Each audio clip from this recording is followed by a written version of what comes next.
কলকাতা হাইকোর্টের বড় নির্দেশ। আজ সন্ধে 6টার মধ্যে অভিষেক বন্দ্যোপাধ্যায়কে সিআইডির সামনে হাজির হতে হবে। আগে হ্যাঁ, বড় নির্দেশ কলকাতা হাইকোর্টের। বিধানসভায় স্বাক্ষর জাল মামলায় কলকাতা হাইকোর্টে যদিও রক্ষা কবচ পেয়েছেন অভিষেক ব্যানার্জি, এই রক্ষা কবচের মেয়াদ 3 সপ্তাহ। তবে একই সঙ্গে আদালতের নির্দেশ অনুযায়ী 6টার মধ্যেই তাকে ভবানী ভবনে হাজিরা দিতে হবে, তদন্তে সম্পূর্ণ সহযোগিতা করতে হবে এবং জিজ্ঞাসাবাদ শেষে তিনি সেখান থেকে বেরিয়ে যেতে পারবেন বলে নির্দেশে উল্লেখ করা হয়েছে। আগামী 2 সপ্তাহ পর এই মামলার পরবর্তী শুনানি হবে। সেই সময় পর্যন্ত কার্যত রক্ষা কবচ বজায় থাকবে বলে জানা গিয়েছে। রাজ্যের পক্ষে আদালতে সওয়াল করেন additional advocate general Rajdeep Majumdar.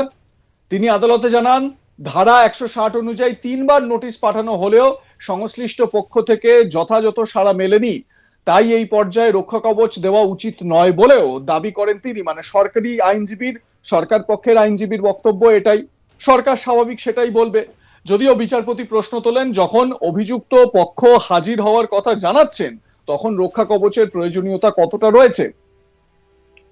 Rajdeep Majumdar আরো যুক্তি দেন, এর আগে নোটিশ পাঠিয়ে মিটিং এর রেজলিউশন সংক্রান্ত বিষয়ে হাজিরা চাওয়া হয়েছিল, কিন্তু তা মানা হয়নি।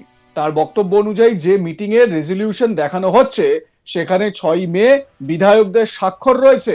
যদিও 9ই মে একটি চিঠি দেওয়া হয়, পরবর্তীতে 18ই মে স্পিকার মিনিটস বা রেজলিউশন চাইলে বলা হয় 19শে মে বৈঠক ডেকে স্বাক্ষর সংগ্রহ করা হয়েছে। তবে এই দাবি ঘিরে তৈরি হয়েছে বিতর্ক, কারণ বিধায়কদের একাংশ জানিয়েছেন 6ই মে কোনো বৈঠকই হয়নি এবং তারা কোনো নথিতে স্বাক্ষর করেননি। এমনকি অভিযোগ উঠেছে সংশ্লিষ্ট মূল নথির কোনো অরিজিনাল কপিও বর্তমানে অভিষেক ব্যানার্জির কাছে নেই। এই পরিস্থিতিতে বিচারপতি পর্যবেক্ষণ করেন, তদন্ত চলুক এবং রেজলিউশন সংক্রান্ত নথি থাকলে তা যাচাই করা হোক। বিচারপতির মন্তব্য, রেজলিউশন তো দেওয়া হয়েছে, তাহলে সমস্যা কোথায়? এরপর আদালত নির্দেশ দেয় অভিযুক্তকে জিজ্ঞাসাবাদের জন্য হাজির হতে হবে। এ বিষয়ে আমার সহকর্মী মানস নস্কর কি বলছেন তার প্রতিবেদনে শুনুন। বিধায়কদের স্বাক্ষর জাল করা হয়েছে বলে যে অভিযোগ, সেখানে অভিষেক বন্দ্যোপাধ্যায় তিনি এখনো পর্যন্ত মিটিং রেজলিউশন যেটা হয়েছিল তার অরিজিনাল কপি তিনি সাবমিট করেননি বলে এরকম একটা অভিযোগ। এবং তাকে যদি সুরক্ষা কবচ দেওয়া হয় তাহলে অভিষেক বন্দ্যোপাধ্যায় কোথাও একটা তিনি সেই অরিজিনাল ডকুমেন্টটা প্রডিউস করবেন না বা সেটাকে কোথাও একটা আটকে রাখতে পারেন। তার জন্য তার সুরক্ষা কবচ না দেওয়ার আর্জি জানিয়েছিলেন বারবার করে রাজ্যের অ্যাডিশনাল অ্যাডভোকেট জেনারেল। কিন্তু বিচারপতি জানিয়েছেন যে তিনি এখানে সেরকম কিছু খুঁজে পাচ্ছেন না। যদি আবেদনকারী অভিষেক বন্দ্যোপাধ্যায় তিনি যদি সহযোগিতা করেন তদন্তকারী আধিকারিকদের সঙ্গে, তাহলে তাকে সুরক্ষা কবচ না দেওয়ার মতো কিছু এই মামলায় নেই বলেই আছে, এই সুরক্ষা কবচ না দেওয়ার মতো কিছু নেই বলেই তিনি মনে করেন। সেই জন্যই অভিষেক বন্দ্যোপাধ্যায়কে আপাতত 2 সপ্তাহের জন্য সুরক্ষা কবচ দেওয়া হয়েছে। তবে 2 সপ্তাহ পরে সিআইডি কে নির্দেশ দেওয়া হয়েছে এই বিষয়ে রিপোর্ট সাবমিট করতে, তদন্তে কি উঠে আসে এবং তাকে কি জিজ্ঞাসাবাদ করা হচ্ছে সেই বিস্তারিত রিপোর্ট আগামী 2 সপ্তাহ পরে কলকাতা হাইকোর্টে দিতে নির্দেশ দেওয়া হয়েছে। আপাতত যেটা সব থেকে বড় খবর সেটা হচ্ছে অভিষেক বন্দ্যোপাধ্যায় আদালতের কাছে যে আর্জি জানিয়েছিলেন সেই সুরক্ষা কবচ পেয়ে গেলেন, অত্যন্ত বড় রক্ষা কবচ পেলেন বলেই আইনজীবীরাও বলছেন। ইন্দিরা, একদম। মানুষ আরেকটা কথা তোমার কাছ থেকে জানতে চাইবো যে অভিষেক বন্দ্যোপাধ্যায় তিনি দিল্লিতে রয়েছেন এই মুহূর্তে, আজকে যদি তিনি হাজিরা না দেন তাহলে কি হতে পারে?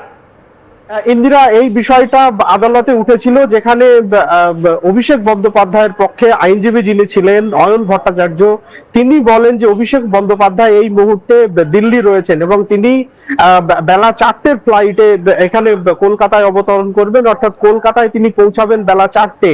তখন বিচারপতি জানান যে ঠিক আছে, এবং রাজ্যের পক্ষ থেকেও আপত্তি করা হয়নি।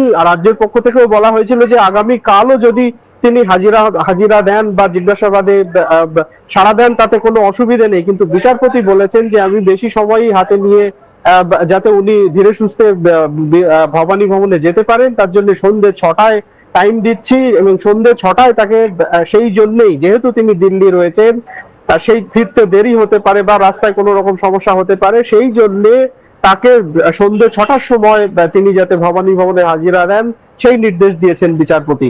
তবে বিচারপতি জানিয়েছেন তাকে রক্ষা কবচ দেওয়া হচ্ছে, তাকে তদন্তে সহযোগিতা করতে হবে, তিনি তদন্তে কোনো রকম অসহযোগিতা করতে পারবেন না, এবং সিআইডি আধিকারিকরা যত সময় জিজ্ঞাসাবাদ করার প্রয়োজন তাকে তত সময় জিজ্ঞাসাবাদ করতে পারবেন। এখানে উল্লেখ করি যে অভিষেক বন্দ্যোপাধ্যায়ের আইনজীবী যিনি ছিলেন তিনিও আদালতের কাছে জানিয়েছিলেন যে অভিষেক বন্দ্যোপাধ্যায় আজ থেকে যখন যে সময় আদালত নির্দেশ দেবে, যে কোনো দিন যে কোনো সময় সকাল 10টা থেকে রাত 10টা পর্যন্ত যে কোনো দিন যে কোনো সময় তিনি হাজিরা দেওয়ার জন্য এবং সহযোগিতা করার জন্য তৈরি আছেন। তারপরেই বিচারপতি এই নির্দেশ দিয়েছেন যে আপাতত আজকে সন্ধ্যে 6টার সময় তাকে ভবানী ভবনে হাজিরা দিতে হবে বিধানসভায় বিধায়কদের স্বাক্ষর জাল করার মামলায়।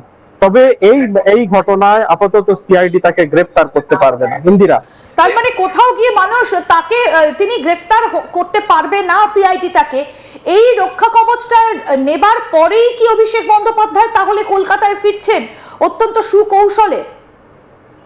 একেবারেই সেটা বলাই যায় যে সেই জন্য তিনি দীর্ঘদিন ধরে চেষ্টা করছেন, দীর্ঘদিন বলাটা হয়তো বেশি হয়ে যাবে, তিনি এই মাসের জুন মাসের শুরু থেকেই তিনি সেই চেষ্টা চালিয়ে যাচ্ছিলেন। কলকাতা হাইকোর্টের আমরা জানি যে এর আগে যে ভ্যাকেশন বেঞ্চ ছিল, গরমের ছুটির যে বেঞ্চ ছিল, সেখানে তিনি বেশ কয়েক দফায় আবেদন করেন। প্রথমে 3 জুন আবেদন করেন, তখন মামলা লিস্ট না হওয়ার জন্য 5 জুন মামলা তালিকাভুক্ত হয়, কিন্তু বিচারপতি চৈতালি চট্টোপাধ্যায় দাস তার বেঞ্চে 2 দফায়, তখন আইনজীবী কল্যাণ বন্দ্যোপাধ্যায় ছিলেন, আইনজীবী কল্যাণ বন্দ্যোপাধ্যায় 2 দফায় এই মামলার শুনানির জন্য আর্জি জানিয়েছিলেন।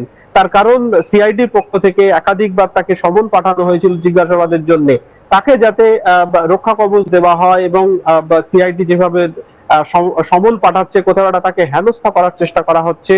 ফলে সব মিলিয়ে 2 দফায় কল্যাণ বন্দ্যোপাধ্যায় 5 জুন আর্জি জানিয়েছিলেন, কিন্তু সেখান থেকেও খালি হাতে ফিরতে হয়েছিল। এরপর গত সোমবার যখন আদালতে কাজ শুরু হয় তখন ফের আদালতের কাছে দৃষ্টি আকর্ষণ করা হয়েছিল, কিন্তু বিচারপতি জানান যে মামলাটি এই সোমবার বললাম ভুল হয়ে গেল, 10 তারিখ অর্থাৎ গতকাল মামলাটি তালিকাভুক্ত হওয়ার কথা ছিল, কিন্তু 10 তারিখ অর্থাৎ গতকাল তালিকাভুক্ত না হওয়ায় ফের আদালতে দৃষ্টি আকর্ষণ করা হয়। আইনজীবীরা আদালতে দৃষ্টি আকর্ষণ করেন, কল্যাণ বন্দ্যোপাধ্যায়, শীর্ষানু বন্দ্যোপাধ্যায় তারা, কিন্তু বিচারপতি কৌশিক চন্দ্র তিনি জানান যে যেহেতু রাজ্যের পক্ষ থেকে আইনজীবীরা এখনো পর্যন্ত যারা রাজ্যের প্যানেলভুক্ত আইনজীবী তারা বিভিন্ন মামলায় হাজির হচ্ছেন না, ফলে এই মামলা শুনানি নিয়ে সমস্যা হতে পারে, সেই জন্য তিনি আজকে সকালে মামলা শুনবেন বলে জানান। এবং আজকে 58 নম্বর তালিকাভুক্ত ছিল আমরা জানি বিচারপতি কৌশিক চন্দ্রের, কিন্তু যেহেতু অন্যান্য মামলা শুনানি হচ্ছে না তার ফলে এই মামলা দ্রুত সকালেই শুনানি হয়েছে। এর আগেও সকালেই অভিষেক বন্দ্যোপাধ্যায়ের পক্ষ থেকে আইনজীবী অয়ন ভট্টাচার্য যিনি আজকে এই মামলায় অ্যাপিয়ার করেছিলেন, সওয়াল করেছেন, তিনি আজকে সকালে সিআইডি যে এফআইআর করেছে এই ঘটনায়, এই বিধানসভায় বিধায়কদের স্বাক্ষর জাল করার ঘটনায়, সেই এফআইআর খারিজেরও আলাদা করে আবেদন জানিয়েছিলেন। তবে আজকে সিআইডির যে মূল মামলা যেটা সমন নিয়ে যে মামলা, সেই মামলারই শুনানি হয়েছে এবং সেখানে আপাতত অভিষেক বন্দ্যোপাধ্যায় রক্ষা কবচ পেয়েছেন। তুমি যে প্রশ্নটা করছিলে গোড়াতে, আমি সেই প্রশ্নের জায়গাটায় ফিরে আসি। তুমি জানতে চাইছিলে যে কোথাও সেই কৌশল দিয়েই কোথাও তিনি কলকাতায় ফিরছেন, একেবারেই হয়তো সেই কৌশল থেকেই এবং সেখানে কোথাও একটা জয়ী হয়েছেন বলা যায়, আদালতের কাছ থেকে সেই সুরক্ষা কবচ আদায় করে নিতে পেরেছেন এবং তিনি কোথাও সুস্থভাবে এবং সুরক্ষা কবচ নিয়েই ভবানী ভবনে হাজিরা দিতে পারবেন। আপনাদের মতামত জানাতে থাকুন, দেখতে থাকুন আজ তাক বাংলা, সাবস্ক্রাইব করুন আমাদের ইউটিউব চ্যানেলটি।